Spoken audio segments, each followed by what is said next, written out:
Confortablement installé sur ton lit, tu navigues sur ton téléphone lorsque des petits crépitements se font entendre. Ils semblent venir de dessous de ton lit. Intrigué, tu jettes un coup d'œil mais tu ne vois rien de suspect. Est-ce ton plancher qui craque?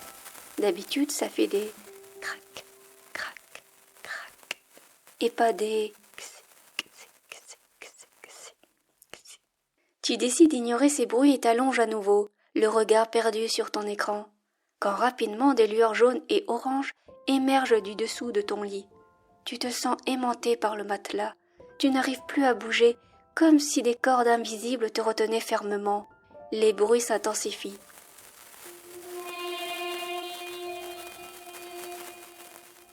Tu te sens attiré en arrière, aspiré par une force mêlant la puissance et la douceur. Un souffle parcourt le long de ton corps, te faisant dresser les poils. Les lueurs deviennent aveuglantes, t'obligeant à fermer les yeux. Tu entends une voix au loin qui se rapproche de plus en plus. Tu es happé par elle, tu ne peux pas résister.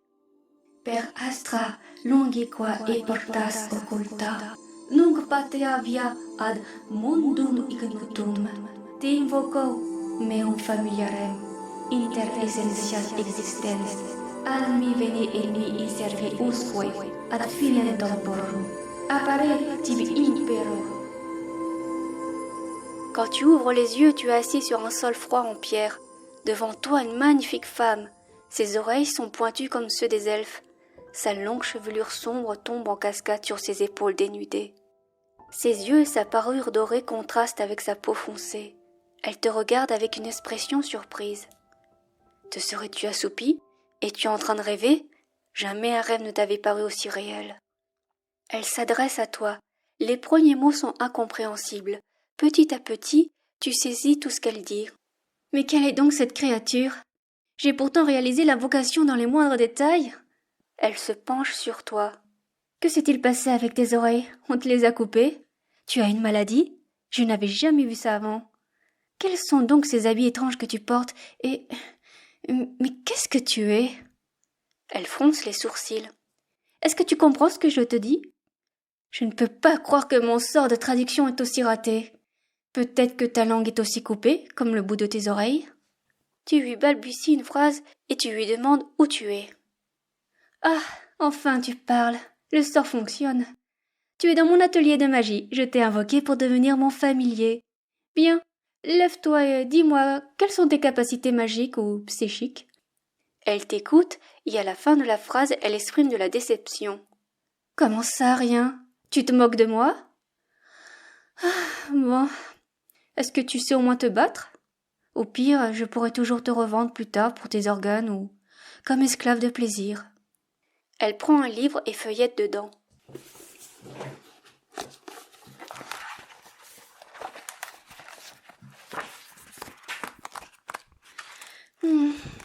Tu me sembles vraiment inutile.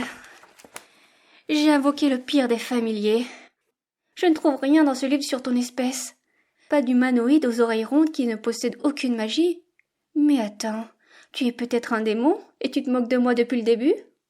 Elle saisit sa baguette et la tend vers toi. Ne bouge pas! Je vais te mettre un collier anti-magie démoniaque.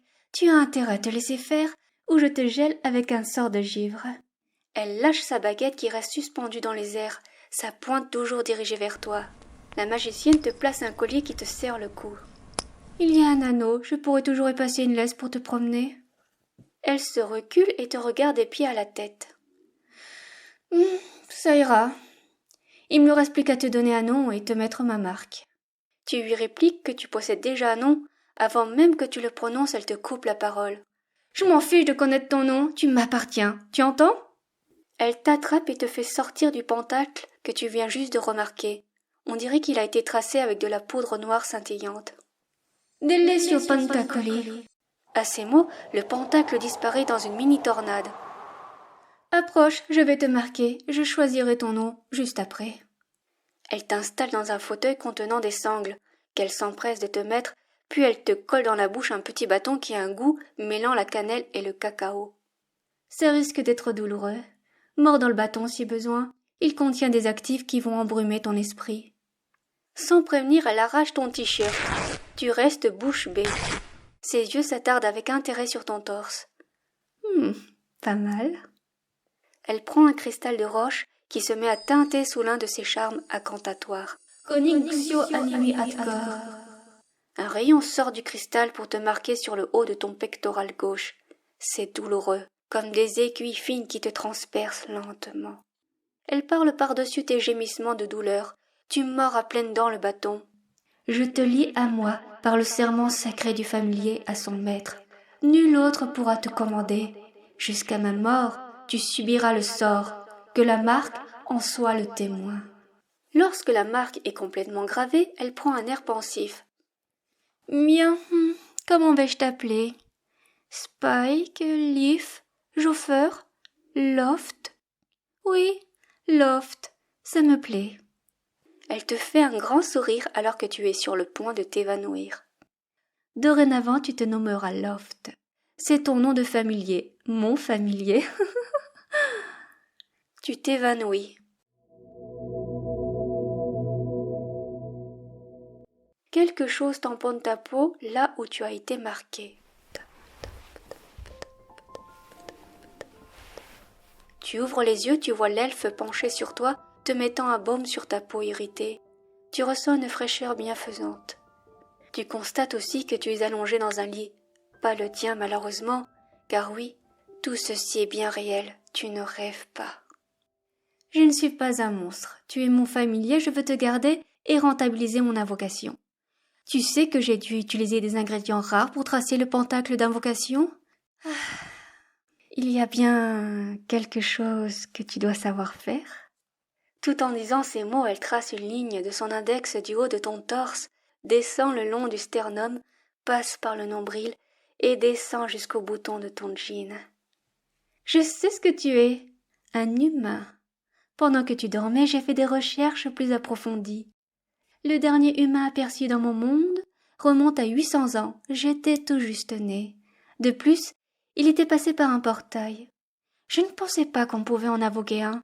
C'est très étrange. Il y a sûrement quelque chose en toi de différent et je veux découvrir ce que c'est. Elle pose une gaze sur ta marque. Tu dois avoir faim? Que mange un humain? Tu lui expliques que tu es omnivore avec des exemples de nourriture.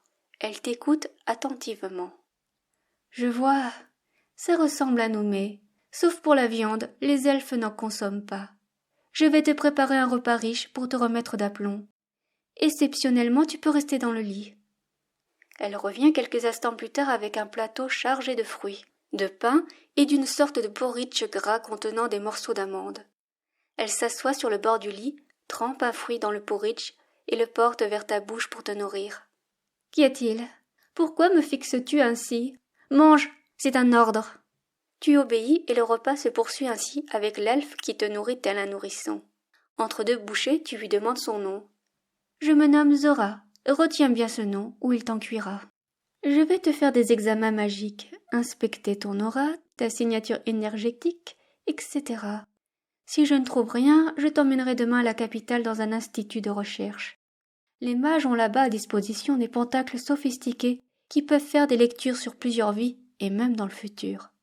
Repose-toi pendant que je cherche mon matériel. Alors qu'elle s'apprêtait à partir, elle se retourne vers toi.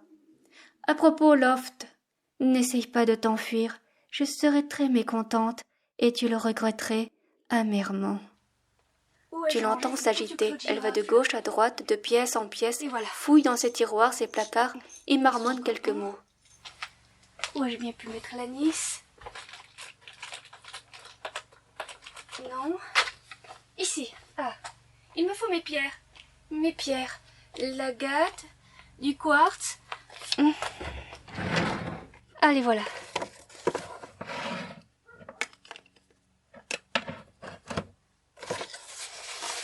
Ça ira.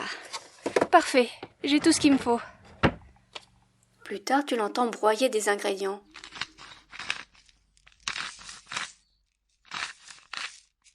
Elle revient vers toi avec sa poudre, ses pierres semi-précieuses et une chemise d'homme.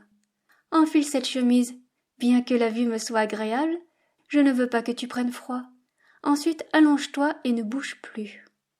Une fois couchée, elle dépose sur toi et autour de toi des pierres, prend une pincée de sa poudre et la balance sur toi. Elle sort ensuite un petit artefact ressemblant à un médaillon. Elle tapote plusieurs fois dessus.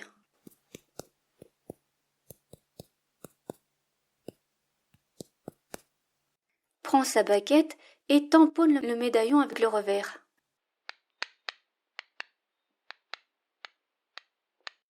Tu remarques qu'il possède le même sceau gravé sur ta peau.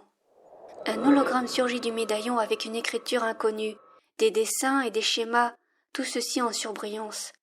Comment un objet avec une telle technologie peut exister dans ce monde qui semble s'être arrêté au médiéval?